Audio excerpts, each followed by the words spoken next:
Hello and good afternoon, CTS266 Section 840 students for the Spring 2016 semester at Anne Arundel Community College. This is the CCNP Switch course from Cisco Networking Academy, and this afternoon's video tutorial is going to be on Cisco Learning Labs Challenge number 2. So we've talked about DHCP, and now we get to take everything we've talked about and pull it together here in this final activity to implement a DHCP service in a network. So we've got a customer with many manually configured IPs, and they're looking to transition over to DHCP. So Core 1 is going to be the designated DHCP server, and the following is a specification list that the customer handed to us. So we've got sales in VLAN 22, IT in VLAN 33. The subnets are very straightforward. It says do not offer the following IPs to clients: 23.1 to 10 and 33.1 to 10. So that's going to be our IP DHCP excluded range. And the server must acquire an IP address through DHCP, but that address must be 185. So then we're going to have to do a static, we're going to have to do a static binding. Okay, so we're going to need to configure the default router for all DHCP pools. So let's go ahead and dive in here. And here is the topology. Again, Core 1 is going to be our DHCP server. So let's go ahead and start on Core 1, and let's go from user exec to privilege exec into global config. And the first thing we'll take care of are those DHCP excluded ranges. So we're going to say IP DHCP, excluded addresses.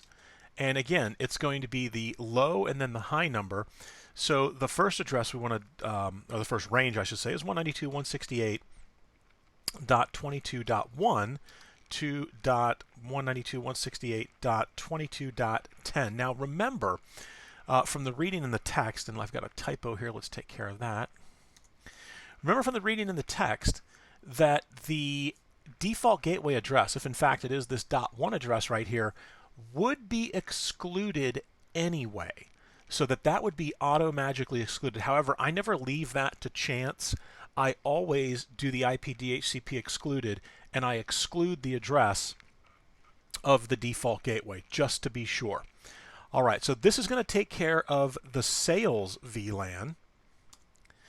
And let's take a peek back here, the 2210 and then 33.1 to 10. So let's go ahead and do that. And so this will be pretty easy. All we need to do is change the third octet from 22 to 33. And there we go.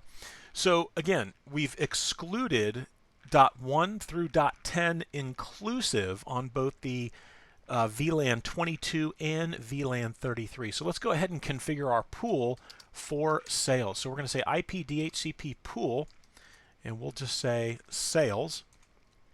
Now, we need to define the network. And this is a key statement here because it's this statement that's going to bind automagically.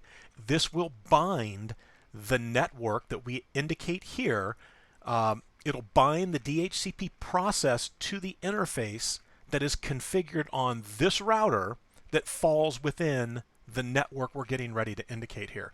So when I say network 192.168.22.0 and then 255.255.255.0, the interface on this router that's configured in that subnet range, that /24 right there, will auto-magically have the DHCP process bound to that interface.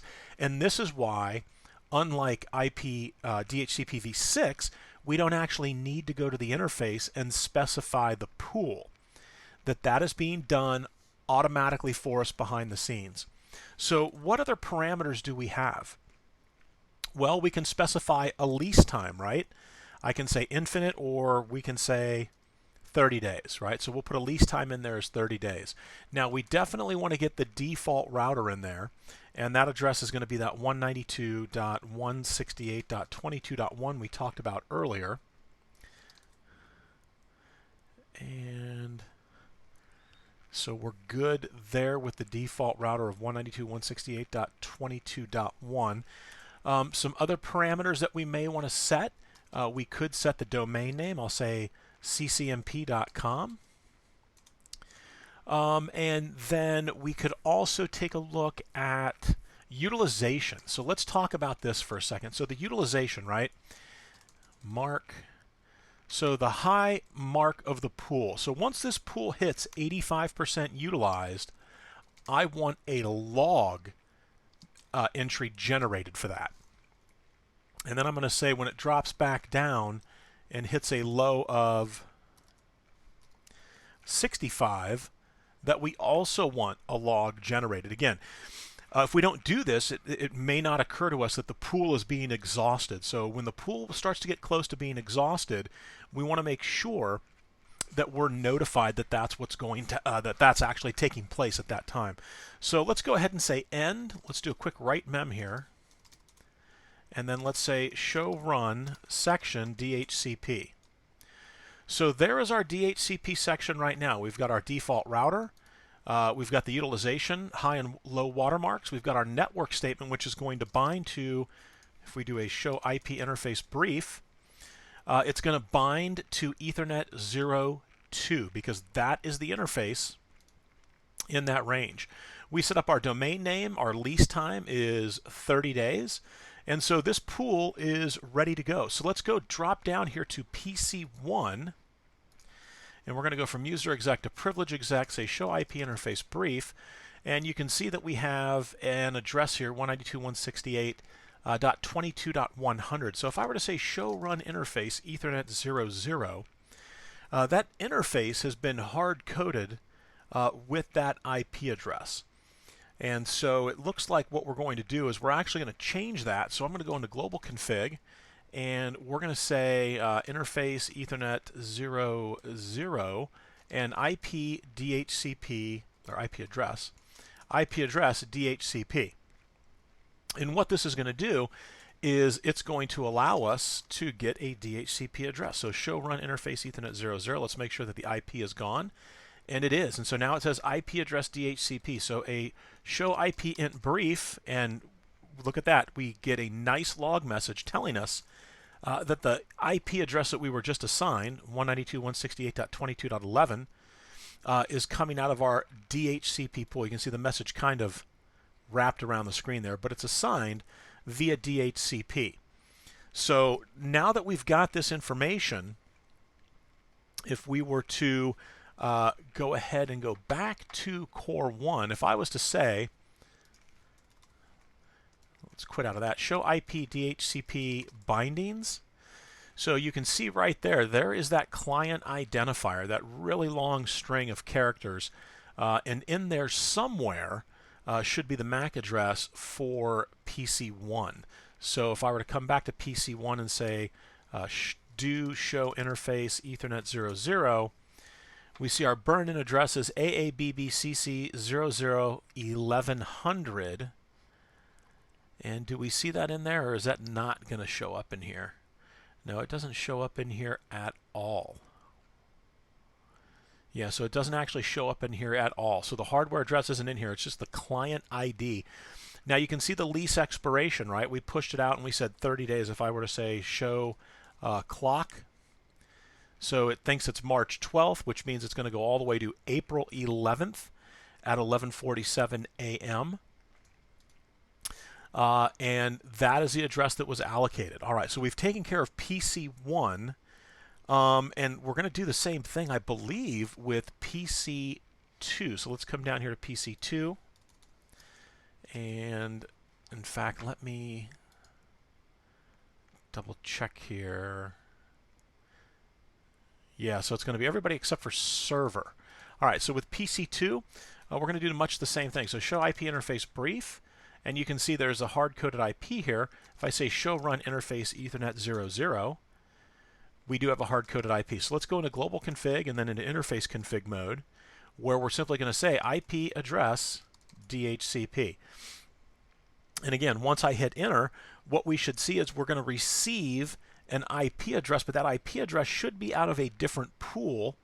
Or actually, is PC1 also in 22? No, it'll be out of the same pool, but we should see that we get the next available address, which should be .12. So we'll give it a second here, and let's say do show IP interface brief. And sure enough, there we go. The IP got assigned. We've picked it up via DHCP, and so everything is good on PC2. All right. So we've got our excluded statements for these VLANs over here. Let me check something on switch 2 real quick here. Let's see. Show VLAN brief. VLAN 33. Okay, so yeah, both interfaces. I'm just checking to see. I had anticipated that we might have on switch 1, each of those PCs may be in a different show VLAN brief. Yeah, I thought they were going to be one in VLAN 33, one in 22, but they're both in 22 on switch 1, and then switch 2, they're both in 33. So now what we need to do is we don't have, at this point, show run pipe it to section DHCP. We don't have a pool. We've taken care of sales, but we never created a pool for the IT group. And so if we take a look here, the IT VLAN is 33, and so that's all the information we really need right there. We can infer the rest of the information. So let's say IP DHCP pool, and we'll just say IT, and we'll set it up the same way. The utilization mark is for the high will be 85. So once the pool is 85% used, we're going to get a log message. And then as the low hits, I think we said 65 up there, yeah. So as the low gets to 65, we're going to get a message. What network is this going to bind to? Well, remember, it's 192.168.33.0, and the default gateway is the subnet mask is 255.255.255.0. Now, the default router is going to be that 192.168.33.1, right? So that is our default router. We've already done the exclude statement, so we're covered there. Let's go ahead and set our domain name to ccmp.com, and why not, let's change the lease to 15 days. All right, so let's now say do show run section DHCP, and we've got a pretty robust setup here for both of these DHCP pools. So what we're going to do now is on both of the PCs over here, or I should say the PC3 and the server, we're going to go ahead and you know what? Now that I'm looking at this, I just realized that's a multi-layer switch right here. And so let me take a look here. Show run section routing, or not routing, show run include routing. Let's see, are we doing, so we're not doing any inner VLAN routing. So we probably don't need a helper address. Let's find out. I'm debating whether or not we're going to need a helper address, because even though this is shown as a multi-layer switch, IP routing is not configured. And actually, let me check the link between show IP interface brief. This will give it away here. Is it a layer 2 link or a layer 3 link? And Ethernet 00 is a layer 3 link. And so that was very tricky of them. All right, so as you can see, Ethernet 00, which just happens to be that interface right there, right? That is a layer 3 routed port on this multi-layer switch. Now,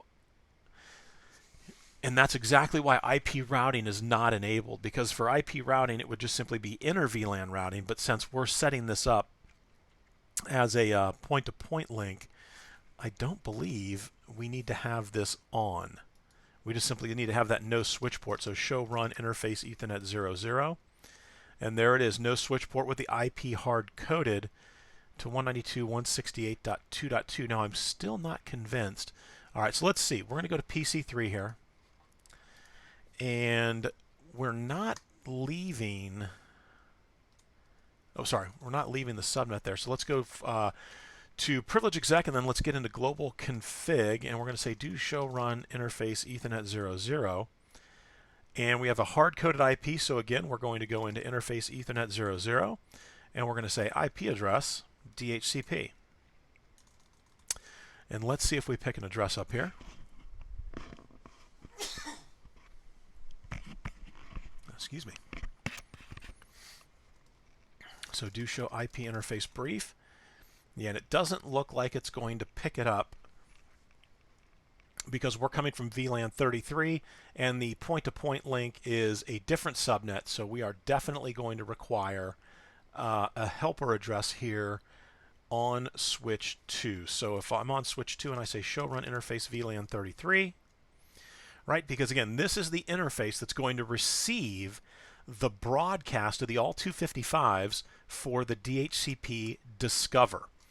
And it's not going to forward it on because, again, remember, broadcasts don't span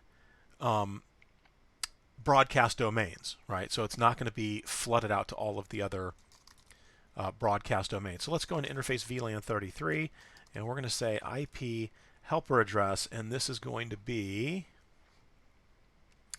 the address of Ethernet 02, so it should be do show IP interface brief 192.168.2.1. So let's come back to switch 2, 192.168.2.1, and now that should solve our problem. And on PC3, and let me go ahead and do this. I'm going to say shut.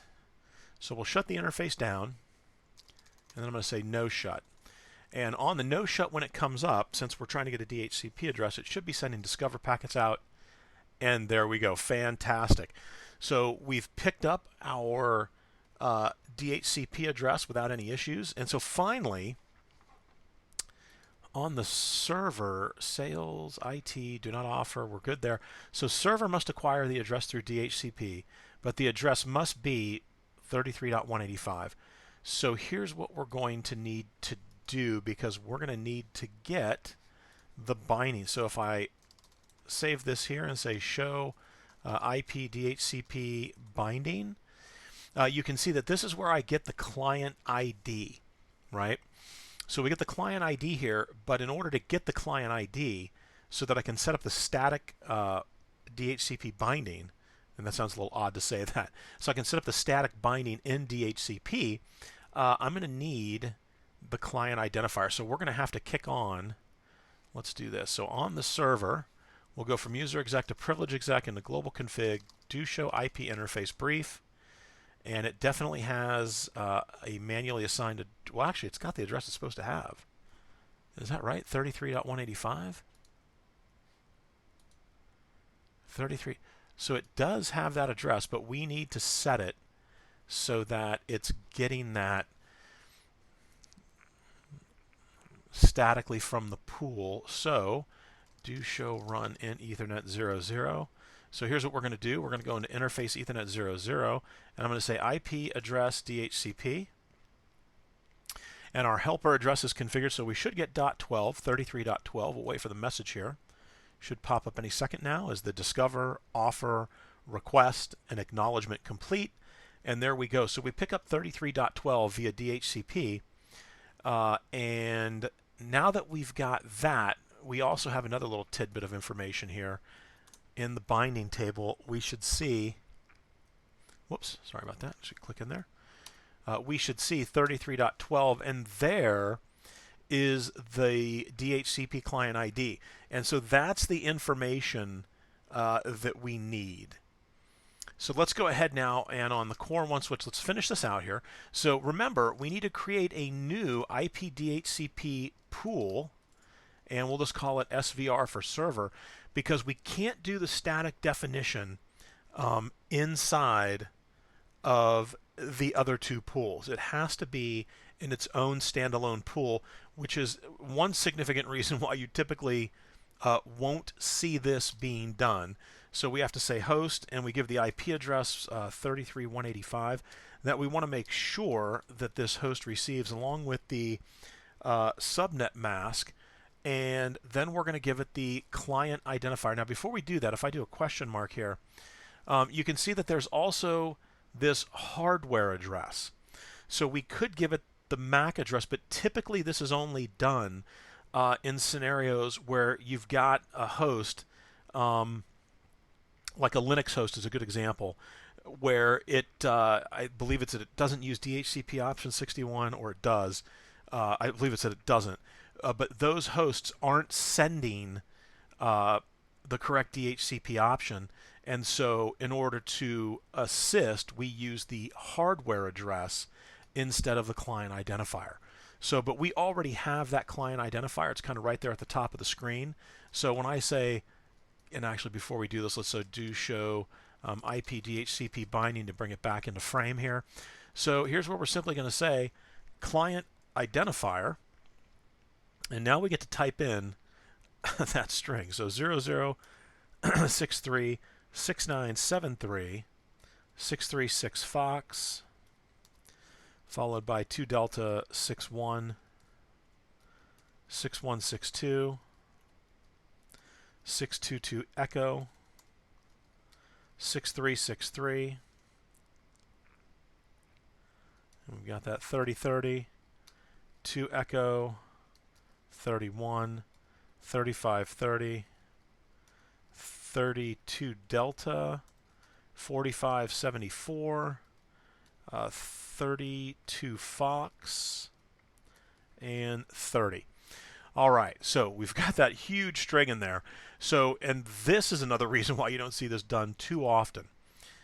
We have to recall this. So let's say do clear IP DHCP binding. So, and we're going to say client 192.168.33.12, I believe.